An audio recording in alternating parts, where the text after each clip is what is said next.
SpaceX might just become the company that changes humanity forever. I mean, it could completely dominate rockets, satellites, global internet infrastructure, and literally the entire future space economy.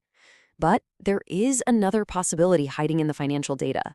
Investors could be paying today for a future where absolutely everything has to go perfectly. So the biggest question we've got to answer right now isn't whether SpaceX is a revolutionary business. We know it is. The real question is whether the most dominant aerospace company of our generation can still be a terrible stock to buy at a historic $1.77 trillion valuation. Are you buying a once-in-a-generation opportunity, or are you just paying an unrealistic price for a great story? Let's dive into the financial reality. All right, moving to Section 1, the SpaceX business machine. To understand if this $135 IPO price actually makes any sense, we have to look past the rockets and identify what investors are structurally buying into here. Because on paper, SpaceX is no longer just a rocket manufacturer. Following their recent merger with XAI, it's actually a three-headed infrastructure conglomerate. We're talking space transportation, Starlink internet connectivity, and a massive new artificial intelligence data center play. It's really three entirely different businesses operating under one single roof.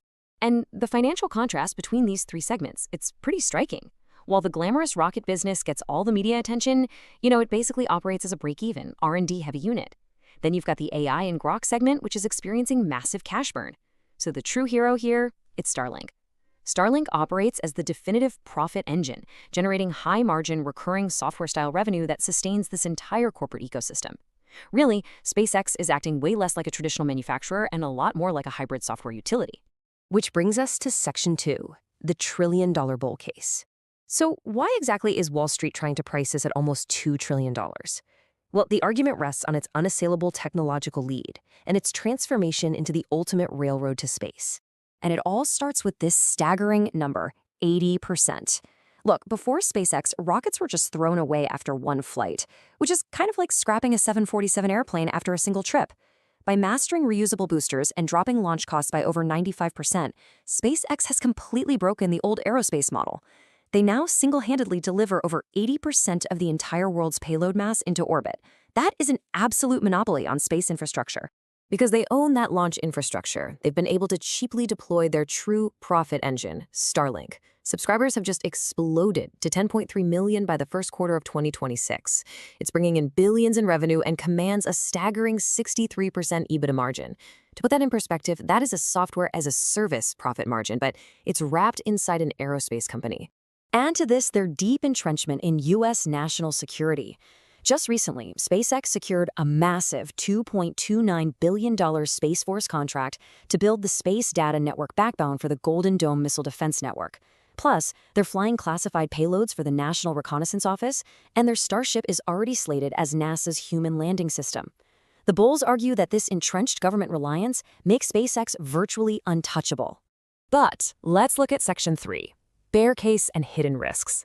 Because a great company doesn't automatically mean a great investment. Justifying this IPO price requires ignoring some pretty terrifying realities buried deep inside the company's S-1 prospectus. The crucial sticking point here is their AI ambition. In February 2026, SpaceX acquired Elon Musk's XAI for $250 billion in stock. They're trying to build compute in orbit, literally putting AI data centers in space to bypass Earth's energy grid constraints. The problem? It is incinerating cash way faster than a rocket booster. Starlink generated $4.4 billion in operating profit, sure, but the AI infrastructure requires a staggering $14 billion burn rate. So Starlink's hard-earned profits are being forced to actively subsidize a massively expensive AI development war. And this extreme capital requirement is exactly why analysts at Morningstar estimate the fundamental fair value of the stock at just $63. Think about that. That is less than half of the $135 IPO price. The gap between the mathematical reality of their current revenue and this $1.77 trillion valuation is just incredibly wide. Furthermore, retail investors have to navigate a major mechanical market risk, the 180-day insider lockup expiration. Thousands of early employees and venture capital firms hold shares at a tiny fraction of this listing cost. This lockup is a ticking clock.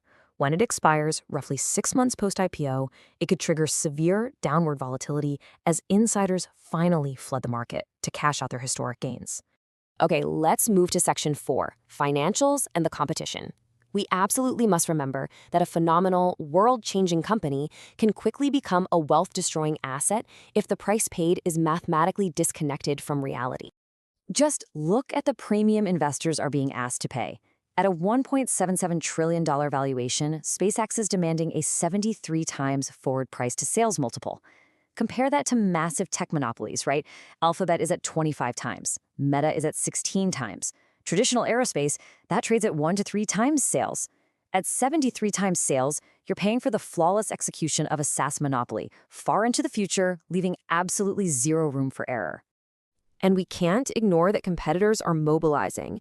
While SpaceX definitely leads today, incredibly well-funded rivals like Jeff Bezos' Blue Origin are pushing really hard on reusable rockets. Amazon's Project Cooper is actively positioning to break Starlink's monopoly, particularly in defense communications. Plus, traditional giants like ULA and massive Chinese state space initiatives are heavily funded to close this gap. So yeah, the moat is deep, but it's surrounded by billionaires and superpowers. Plus, investing in this IPO means surrendering total governance. Due to a dual-class share structure where Class B shares carry 10 votes each, Elon Musk retains absolute veto power and over 82% of the voting rights, despite holding about 40% of the economic equity. As an investor, you really have no say. The stock is essentially a direct referendum on Musk's long-term operational execution and his personal vision for Mars and AI. So, Section 5, Investor Strategy, buy or wait.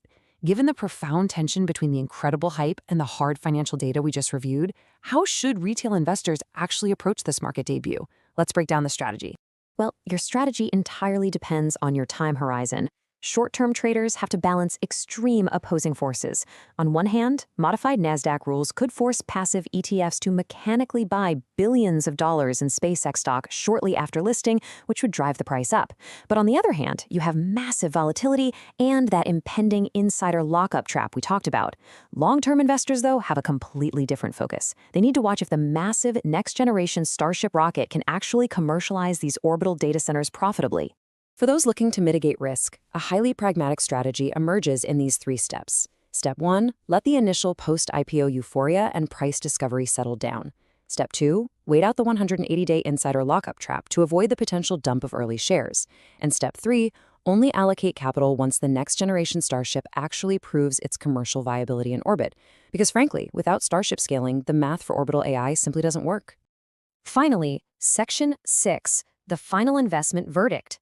It is time to synthesize the reality of the underlying business with the reality of the IPO stock price to make our definitive judgment in this explainer. When we put it all together, the framework looks exactly like this. The business quality, it's an undeniable 10 out of 10. They have an unbeatable moat, vertical integration, and a completely dominant market share. The growth opportunity is a 9 out of 10, with Starlink just printing cash and defense contracts rolling in. But the valuation risk, that is a 10 out of 10. At 73 times sales and a $1.77 trillion price tag, the stock is dangerously priced for absolute perfection. You are buying the journey at the price of the arrival. Ultimately, you have to look at your own portfolio and answer one simple question. At a $1.77 trillion valuation, are you acquiring a stake in a highly durable, cash-flowing space utility at a fair price? Or are you simply subsidizing an incredibly expensive science fiction dream? It's a fascinating dilemma, and the data tells us to proceed with our eyes wide open.